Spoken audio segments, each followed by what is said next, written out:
Taxi-fourgonnette de police. Web chronique de Razak. L'humoriste Jamal Debbouze a déjà signalé le fait, mais sa déclaration a été prise pour une blague, et un canular de mauvais goût. Il existe effectivement à Marrakech des délateurs, parmi les chauffeurs de taxi. Certes, la généralisation est un peu exagérée, mais le fait est avéré. Les mouchards de police existent partout, dans les bars, dans les cafés PMU, et même dans les coins insoupçonnés, comme les mosquées. Les taxis ne forment qu'une portion d'un tout. Avec l'apparition répétée des Israéliens, dans la ville d'Ibn Tashfin, la délation a pris des proportions horrifiantes. Comme si on craignait un soulèvement populaire, à cause de cette embarrassante présence étrangère, qui en Palestine a brillé par sa cruauté sanguinaire. Il est souhaitable de ne pas croiser ces vendus, dont le sadisme est sans limite. Ce sont des ratés qui veulent se faire une place, en excellant dans le mouchardage. Si par malchance, vous tombez dans leur piège, vous comprendriez avec quelle tête brûlée on cohabite. Au pays élu de la délation, il vaut mieux être zizoun, muet, que verbeux. Gardez votre opinion pour vous. La liberté d'expression n'existe pas dans le lexique usuel, et ces oreilles piégeuses n'en retiennent que ce qu'elles veulent. La délation a un faible pour la critique. Ne parlez pas politique, même si les contradictions vous poussent à l'indignation, et même si les anomalies crèvent l'œil. Un peuple muselé, opprimé et frustré, voilà le but recherché. Est-ce qu'on peut constituer une nation, avec des gens muselés?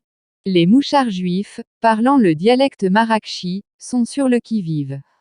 Qui ose parler de l'arrogance des juifs marocains, est mis au pilori.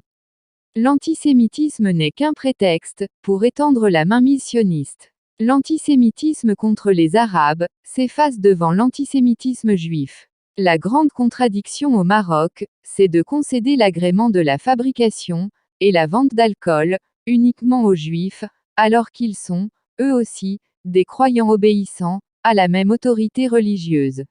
On n'a jamais vu d'incarcération de juifs frauduleux, malgré les meurtres et les empoisonnements, manigancés dans leurs boîtes. Les délateurs de taxi ont transformé leur bagnole, en fourgonnette de police. Victimes de prédilection, les ivrognes. On les excite et une fois le mot fatal est sorti de la bouche, l'incrimination prend une allure rocambolesque. Un lapsus, et vous voilà dans les beaux draps. Est-ce légal, cette machination? Monter dans un taxi, et descendre dans une cage de police, à cause d'une parole, et non suite à une bagarre, avec effusion de sang. On ne trouve de telle absurdité, que dans les États oppresseurs. Si on appliquait la loi, le chauffeur mouchard devrait être, lui aussi, interpellé, parce que selon la loi en vigueur, il ne devait pas transporter un musulman en état d'ébriété. Le tenancier du bar devrait, lui aussi, être interpellé, car il a servi du vin à un musulman. La grande absurdité, c'est qu'au Maroc, même les athées sont considérés musulmans, on les enterre dans le cimetière des musulmans, même si avant leur décès, ils ne suivaient pas scrupuleusement les préceptes de l'islam. Ce qui est aberrant et inique, c'est d'innocenter les juifs marocains, malgré les délits commis, et culpabiliser les non-juifs, pour avoir bu la maïa, le spiritueux que ces judaïques extraits de la fermentation des figues. Cette hypocrisie provoque des dégâts considérables. Des clients dépouillés de leurs biens, d'autres agressés mortellement, par les videurs, des surfacturations abusives et incontrôlées. Les victimes ne peuvent pas porter plainte, car ils ont bu de l'alcool. Les cas d'exception concernent la progéniture des gradés, de la police et de l'armée. Quand un fils d'officier est agressé dans un bar, la riposte ne tarde pas une seconde, et elle se manifeste d'une manière musclée.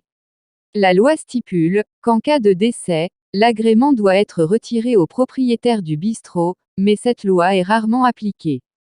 Pire, on a vu des brasseries qui ont été sanctionnées, comme le club de pétanque, mais après 1 ou 2 années d'interdiction, l'agrément revient à sa place, comme si de rien n'était. On a dû souffrir le martyre, à cause de cette criarde injustice, qui pour une bière, vendue par l'État aux citoyens, on vous emprisonne. Un État moderne devrait assumer sa modernité. Celle-ci commence par la cohérence et la logique. Lever l'interdit est une solution salutaire. La bonne gouvernance doit garantir les libertés individuelles, dont la liberté de consommer est la plus fondamentale, et puis quand est-ce que l'on va abandonner ces pratiques insidieuses, et surannées qui mettent la parole d'ivrogne, et l'acte dans le même registre judiciaire. Un acte reste un acte. Il laisse une trace physique, mais une parole c'est du vent, et qui accuse le vent est un cinglé.